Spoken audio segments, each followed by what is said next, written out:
گھر سے آ رہا تھا تو میرے دماغ میں ایک بات گھوم رہی تھی جو آج سے تقریباً 18 سال پہلے کی ہے. اور مجھے یاد ہے کہ میں پہلی دفعہ اللہ کے راستے میں نکلا. لمبے لمبے میرے بال تھے, جینز ٹی شرٹ میں نے پہنی ہوئی تھی. مسجد میں جا کے بیٹھا, اور اس وقت عشاء کے بعد کا ٹائم تھا. مسجد میں کوئی تھا نہیں, لوگ جا چکے تھے, اکا دکا لوگ تھے. تو ایسے میں نے قرآن پکڑا, قرآن پکڑ کے میں نے کھولا بڑے عرصے بعد. تو جن آیتوں پر میری نظر پڑی, قرآن کھولا تو 18واں پارہ کھل گیا, اور جن آیتوں پر میری نظر پڑی اس میں سے پہلی آیت تھی قد افلح المؤمنون, اور نیچے اس کے معنی لکھے ہوئے تھے بالتحقیق کامیاب ہو گئے مومنین. تو میں اس کو دیکھتا رہا. اس آیت کو دیکھ کے آگے میرے سے پڑھا نہیں گیا. مجھے خیال آیا کہ کامیاب ہو گئے مومنین. تو کامیابی تو میرے نزدیک اس وقت کوئی اور چیز تھی. اس وقت میرے نزدیک کامیابی تھی پیسے کا ہونا, شہرت کا ہونا, نام کا ہونا, مال کا ہونا, لوگوں میں جانا, پہچانا جانا. یہ میرے نزدیک کامیابی تھی. لیکن مجھے اس بات کا بھی احساس تھا کہ یہ اللہ کا کلام ہے, اور کچھ تھوڑا بہت میرا وقت کیونکہ لگ چکا تھا تو مجھے اس بات کا احساس ہو گیا تھا کہ اصل کامیابی تو وہ ہے جو اللہ کے ہاں کامیابی ہے. اصل کامیابی وہ نہیں ہے جس کو میں کامیابی کہوں.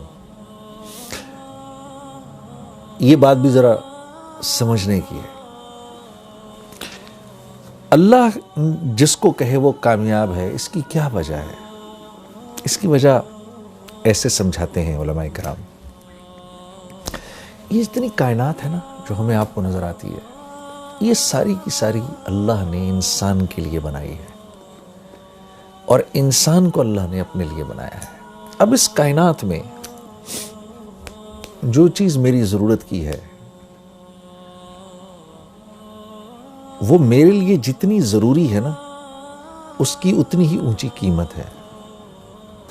اگر گاڑی انسان کی ضروریات کو پورا کرتی ہے تو اس گاڑی کی قیمت ہے, اور وہ قیمت کس نے لگائی ہے؟ انسانوں نے. کیوں؟ کیونکہ گاڑی انسان کی ضروریات کو پورا کرنے کے لیے ہے. انسان گاڑی کے لیے نہیں بنایا گیا, گاڑی انسان کے لیے بنائی گئی ہے. تو یہ گاڑی جب تک اس کی ضروریات کو پورا کر رہی ہے اس وقت تک اس کی قیمت ہے.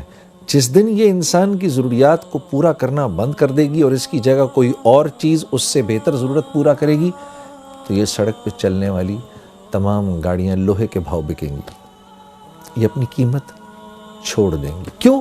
اب انسان کے ہیں ان کی کوئی قیمت نہیں.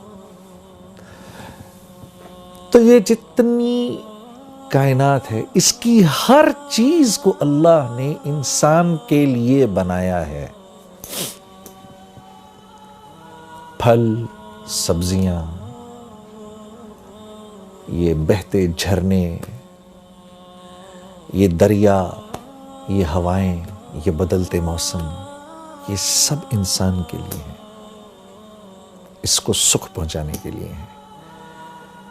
اور اس کائنات میں جو کچھ ہے وہ جتنی انسان کی ضرورت کو پورا کر رہا ہے اتنا ہی قیمتی ہے, اور جو انسان کی ضرورت کو پورا نہیں کر رہا وہ اتنا ہی بے قیمت ہے.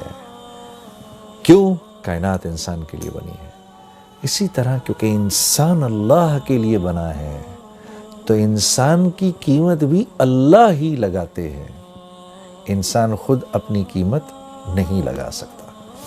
بڑے بڑے بادشاہ آئے, بڑے بڑے کر و فر کے ساتھ آئے, فرعون نے تو اپنے آپ کو آ کر کہا انا ربکم الاعلی، میں تو بہت بڑا رب ہوں، کہتا پھرے، کیونکہ اللہ کے ہاں بے قیمت ہے، تو دنیا سے تو مرنے سے پہلے ہی اللہ نے اس کو بے قیمت کر دیا، اور مارنے کے بعد اللہ نے اس کو پرزرو کر دیا اور آنے والی نسلوں کے لیے عبرت کا نشان بنا دیا۔ کیوں؟ کیونکہ یہ اللہ کے ہاں بے قیمت تھا، اب یہ قیامت تک بے قیمت رہے گا۔ کوئی اپنے آپ کو کچھ بھی سمجھتا پھرے؟ جو اللہ کے ہاں قیمتی ہے وہ دراصل قیمتی ہے۔ کیوں؟ کیونکہ انسان بنا اللہ کے لیے ہے۔ وَمَا خَلَقْتُ الْجِنَّ وَالْإِنسَ إِلَّا لِيَعْبُدُونَ، ہم نے جن و انس کو بنایا ہی اس لیے ہے کہ یہ ہمارے بن کے رہیں۔ اللہ، جیسے ہم کہتے ہیں نا لا الہ الا اللہ، نہیں کوئی معبود سوائے اللہ کے، ہو ہی نہیں سکتا۔ بالکل اسی طریقے سے نہیں بنایا ہم نے جن و انس کو سوائے اس کے لیعبدون، کہ میری عبادت کریں، میرے بن کے رہیں۔ انسان بنا اللہ کے ہاں ہے، کہ اللہ کے لیے ہے، انسان اللہ کے لیے بنا ہے، اس لیے اس کی قیمت بھی اللہ ہی لگاتے ہیں۔ تو جب میں نے پڑھا نا قد افلح المؤمنون، کامیاب ہو گئے مومنین، تو مجھے تھوڑی دیر کے لیے لگا جنید تو اپنے آپ کو کتنا کامیاب سمجھتا ہے، اپنے آپ کو کتنا بڑا سٹار سمجھتا ہے، چیک تو کر، کیا تو واقعی ان کامیاب لوگوں میں سے ہے؟ کیا تو واقعی اتنا کامیاب ہے جتنا کامیاب تو اپنے آپ کو سمجھتا ہے؟ تو میں نے ان اگلی 10 آیتوں کو پڑھنا شروع کیا کہ یہ آیتیں کیا کہہ رہی ہیں۔ قد افلح المؤمنون، بالتحقیق مومنین کامیاب ہو گئے۔ اب یہ مومنین ہیں کون؟ یہ تو دیکھیں۔ تو ان کی پہلی صفت کیا ہے؟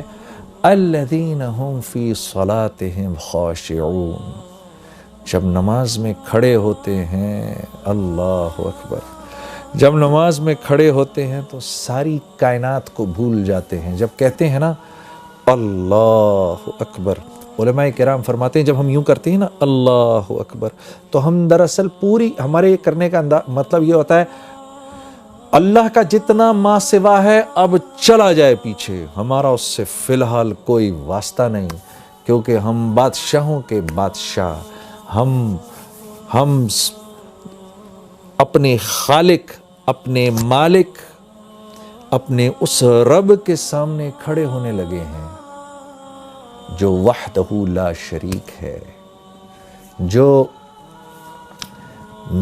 واحد ہی نہیں ہے، وہ احد ہے۔ واحد ایک کو کہتے ہیں، احد اس کو کہتے ہیں جو ایک بھی ہو اور جس جیسا دوسرا ہو ہی نہیں سکتا۔ اس لیے اللہ رب العزت نے ہمارے نبی صلی اللہ علیہ وسلم سے فرمایا، میرے نبی یہ آپ سے پوچھتے ہیں آپ کا رب کیا ہے، کون ہے؟ آپ فرمائیے قل هو اللہ احد۔ تمہارے اتنے دماغ ہیں ہی نہیں کہ تمہیں اللہ رب العزت شرح صدر ہوں کہ اللہ ہیں کیسے؟ اللہ احد ہیں، اللہ جیسا دوسرا کوئی ہے ہی نہیں۔ تو جب ہم یوں کرتے ہیں نا اللہ اکبر، تو ہم اس احد ذات کے سامنے جا کر کھڑے ہو گئے ہیں جس جیسا کوئی دوسرا ہے ہی نہیں۔ کیوں؟ وہ اکیلا خالق ہے، اس جیسا کوئی خالق ہے ہی نہیں، ہو ہی نہیں سکتا اس کے، بلکہ اس جیسا کوئی خالق تو کیا کہنا، اس کے سوا کوئی تخلیق دے ہی نہیں سکتا۔ انسان ایجادات کرتا ہے۔ ایک صاحب نے مجھ سے کہا کہ بھائی دیکھیں نا، ایک کاغذ تو ہم نے بنایا، انسان نے بنایا، گاڑیاں ہم نے بنائی ہیں۔ میں نے کہا ایک منٹ، انسان جب کسی چیز کو تخلیق دیتا ہے نا تو اس میں 4 پروسیسز ہوتے ہیں۔ انسان کی تخلیق میں 4 پروسیسز ہیں، جن میں سے 1 2 3 اللہ کے ہیں، 1 انسان کا ہے۔ اللہ کے 3 پروسیسز کیا ہیں؟ جو چیز انسان نے تخلیق کی ہے اس کے انگریڈینٹس کا بنانے والا ایک اکیلا اللہ ہے۔ پہلی بات یہ۔ دوسری بات یہ، ان انگریڈینٹس کی جو کوالٹیز اور جو پراپرٹیز ہیں، ان میں پانی کا پیاس بجھانا، لوہے کا سخت ہونا، لکڑی کا ہونا، زہر کا فیٹل ہونا، یہ جو کوالٹیز ہیں نا جن چیزوں کو انسان ملا رہا ہے، ان چیزوں کی کوالٹیز بھی انسان کی بنائی ہوئی نہیں، اللہ کی بنائی ہوئی، اس میں اللہ کی ڈالی ہوئی ہے۔ تیسری چیز کہ جن چیزوں کو انسان نے جوڑا آپس میں کوئی بھی چیز تخلیق کرنے کے بعد، اب ان چیزوں میں جو پراپرٹیز کی جو چینج آئی ہے وہ بھی من جانب اللہ آئی ہے۔ چوتھی چیز انسان کی چیزوں کو ملانا، تو انسان تو چیزوں کو جوڑتا ہے، ایلوائز کو ملا دیتا ہے، ایک سرٹن والیوم، پریشر اور ٹیمپریچر سے انسان اللہ کے جو بنائے ہوئے ایلیمنٹس ہیں ان کو ہیٹ کرتا ہے، پھر وہ ایلیمنٹس، ان ایلیمنٹس کو سرٹن پریشر، سرٹن والیوم پہ اور پھر ان کو آپس میں جوڑتا ہے۔ وہ تو آپس میں جڑتے ہیں، جڑنے کے بعد ان کی جو کوالٹیز چینج ہو جاتی ہیں، ان میں وہ پراپرٹیز کا چینج ہونا بھی اللہ کے ہاتھ میں ہے۔ تو انسان خالق نہیں ہے، اللہ کے آگے، اللہ کے سوا کوئی چیز، کوئی تخلیق کر نہیں سکتا۔ تو جب اتنے بڑے رب کے سامنے میں کھڑا ہوا ہوں، میرا دماغ ادھر ادھر جائے، اللہ فرماتے ہیں جو کامیاب لوگ ہیں، جب وہ میرے سامنے کھڑے ہوتے ہیں، successful people, when they stand in front of me, they forget everything around them.